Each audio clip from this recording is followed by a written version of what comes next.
how are you today? Genuinely, how are you both doing today? I'm good. I'm traveling and doing press, and I have my two young children with me, so that's an answer in itself. And they've been ill, but Oh no. considering, I'm doing really, really well, I must say. Good. I'm glad. Elizabeth, how are you doing? I woke up and I thought I was coming down with something. No. But I think I'm good. I think I'm fine. I think I slept it out. Good. Okay. After this, please go back to bed for another like 10 more hours. Just really get it Yeah. out because it's going I around love right it. This now, is so man. European. It's like the first time I came to America, and people asked me like, "How are you?" And I did tell people how I was, and I Yes. realized it's not what I was supposed to say. I wanted the honest answer though. That's what I like. So I appreciate that you actually say how you were.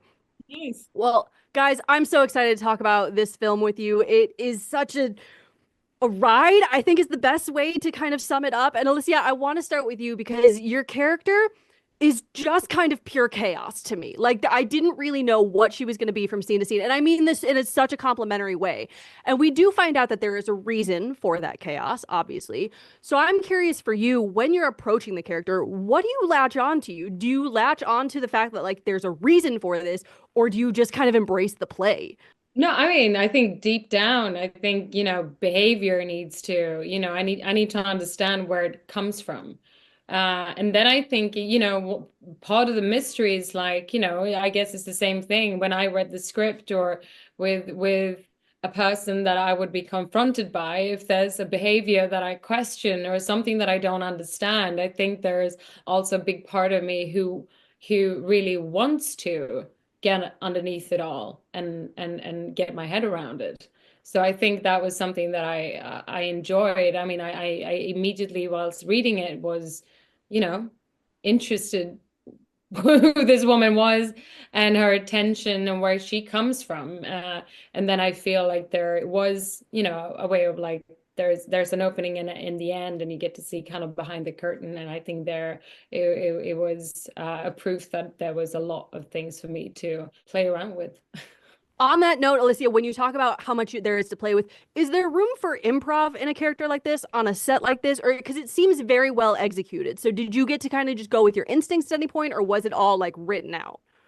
No, no. I mean, there's certain, stage directions and ideas, but I think I knew, it's almost like the kind of chaos that I know involves, child play, is something that, is larger than anything that fits on a page. So there was definitely room for me to try things out, and that was so yes, there's some, improv within the scenes that I got to do. Well, now I got to rewatch it and see if I can pick out those moments because there are I have my suspicions on a few, but I will go back and look for it. Elizabeth, I want to ask you because Alicia's whole job in this movie is to make your character uncomfortable, is to throw you off your game, and is to just be this disruptive presence. In acting, though, you have to have this comfort with the person that you're acting with. So you, as Elizabeth, have to be comfortable with Alicia, but as characters, her job is to make you uncomfortable. How do you reconcile that? That's a convoluted question, I know, but I hope that I'm being clear.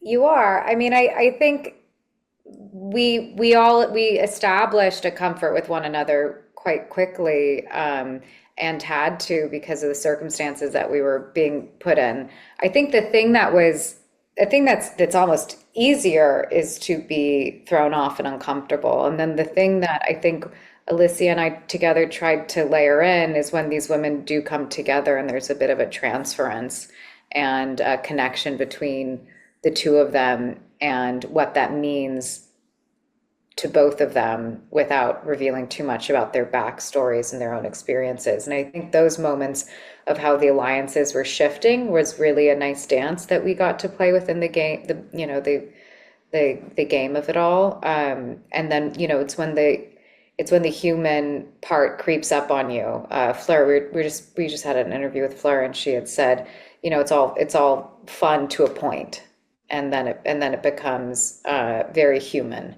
And so I think being able to layer those in throughout was a nice challenge, and in detail and And specificity. I also think, the scenes where you have when you have to make much more kind of intense and difficult and hard scenes, then you actually need to be even closer to colleagues in that sense, because you know that you need to get to a place that might be uncomfortable. And I really truly enjoy working with Elizabeth, and I kind of felt like we both, Elizabeth is extremely committed, and I immediately felt like we were, daring to explore things quite like yeah, bravely when we were on set together. It was very fun to watch. If I may put my fan hat on for a second, I just loved watching you guys go head to head. It was such a collision of talent, and please work together again in the future, just for my own enjoyment, I guess. I would love to do that. Elizabeth, one thing I also want to ask you is like you said, this is all fun to a point, and then it gets really human. And in a way, this whole storyline is just one giant exercise in psychological torment for your characters. I mean, it's a discussion of how far you're willing to push yourselves to get what you want. And some of it is very hard to watch. And I'm just interested, how do you detach from that at the end of the day? How do you leave that on set? How do you go home and not take that with you? I think it depends on which. Sorry, go ahead, Lucia. Go. No, I just meant when I need to go to those extremes, I need to leave it. That's how I recharge. I kind of, that's just naturally what I do. I love going there. That's like what I love, why I love my work, because I get to push myself into situations and emotional states which I'm curious about human beings and behavior. And I get to do that. But then when that's done, I really need to leave it and just go home.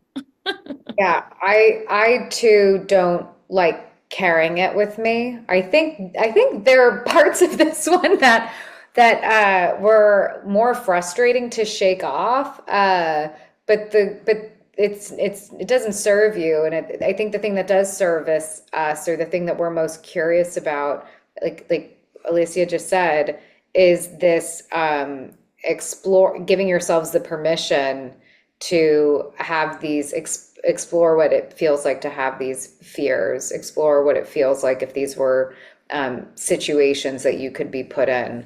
I think the thing that this film allows, which I was really grateful for because of the community of actors and because of Fleur and the script, is it allowed for us to get to an edge and figure out how to push beyond it. And I don't think there's always, because of the circumstances of it being potentially, I mean, a lot of films allow you to, depending on genre and tone, but also the circumstances of the rules of this world. And the content, I just felt like we were able to push our own limits in a way that I was really grateful.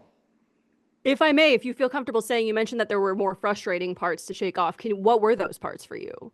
Oh, it was just for me. Fair enough. Well, one thing I want to ask both of you, we've talked a lot about Flora in this, but one thing I'm interested in, so it's her debut film, it's your guys' first time working together. I believe for all three of you, first time working together. How does that change the vibes and the excitement on set? Does it give it an air of doing something totally new for all of you?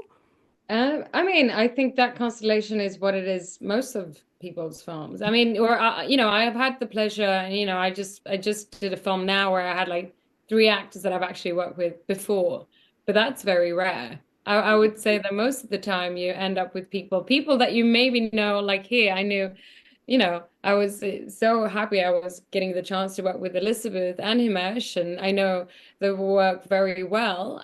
But it's also the joy I find of filmmaking. It's a certain edge of arriving on a new film set, and you have all these people that you need to find a way to collaborate and work together with, and you need to find a language. And yes, it's Fleur's first debut feature film, but we all had been watching a lot of the work that she's been doing, and I mean, she's done this for a lot of years and has is she's very comfortable and know her own set. So I really felt like I was able to trust her and rely on her, and in our conversations and preparations for this film. And the rest is also it's a bit of that magic. It's nice not knowing where you're gonna end up. We have talked about how this film was a journey for both of your characters. I do want to mention one character who I think had it pretty rough also. The wonderful Minnie Driver shows up in this at the dinner scene. And I feel a little bit bad for her because she has to get fake peed on by you, Alicia. And Elizabeth, you have to backhand Minnie Driver, which I Fake heat? Sorry. Yeah. Excuse me. you're right. Commitment to the craft means you would have actually peed on her. But talk to me about this dinner scene. Every piece of it was kind of one of the most frantic pieces of the whole thing. It's where you get to kind of expand your cast a little bit, and also just having Minnie Driver in there. I just need to know everything about this moment. She was so fun to watch and get the way she was able to tell that story. She told it so brilliantly.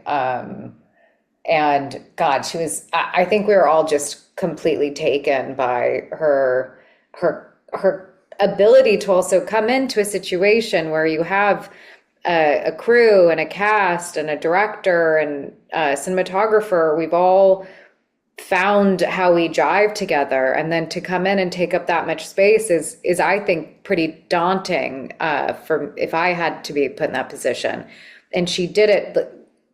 Just she was so clear, game, and I had so much fun getting to watch her in that scene. And just I think it's when the job's the most fun, when all you have to do is just listen and be present and react to the circumstances. I mean, I didn't have to shove a bunch of crazy things in my mouth, so I probably had a different experience with that sequence, but I enjoyed it. It's nice to get to be reactive and to have lots of discoveries, and I loved getting to film that sequence.